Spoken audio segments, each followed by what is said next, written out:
ही घटना आहे उत्तर प्रदेशातील मेरठमधील। इथे मोबाईल स्फोटामुळे चक्क 4 निष्पाप मुलांचा मृत्यू झालेला आहे। आता तो कसा झालेला आहे पहा। चॅनलवरती नवीन असाल तर MM मराठी न्यूजला जरूर सबस्क्राइब करा। अपघातात मुलांना वाचवण्याचा प्रयत्न करताना त्यांचे पालकही भाजले। मुलांना गंभीर अवस्थेत रुग्णालयात नेले असता 4ही मुलांचा उपचारादरम्यान मृत्यू झालेला आहे।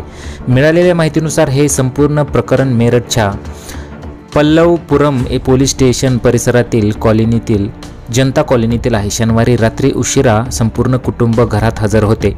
त्या क्षणी कोणीतरी मोबाईल चार्जरवर ठेवला होता। यानंतर मोबाईलमध्ये जोरदार स्फोट झाला।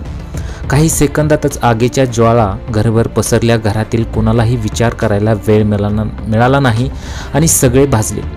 मोबाईल चार्जरमध्ये शॉर्ट सर्किट झाल्याचे सांगण्यात येत आहे। यानंतर स्फोट झाला आणि संपूर्ण घराला आग लागली।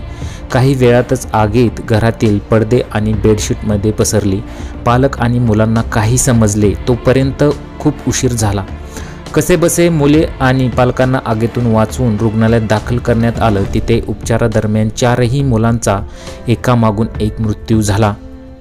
मृत मुलांमध्ये ही मुलं एक 12 वर्षाचा, एक 8 वर्षाचा, एक 6 वर्षाचा आणि 5 वर्षाचा असा समावेश आहे।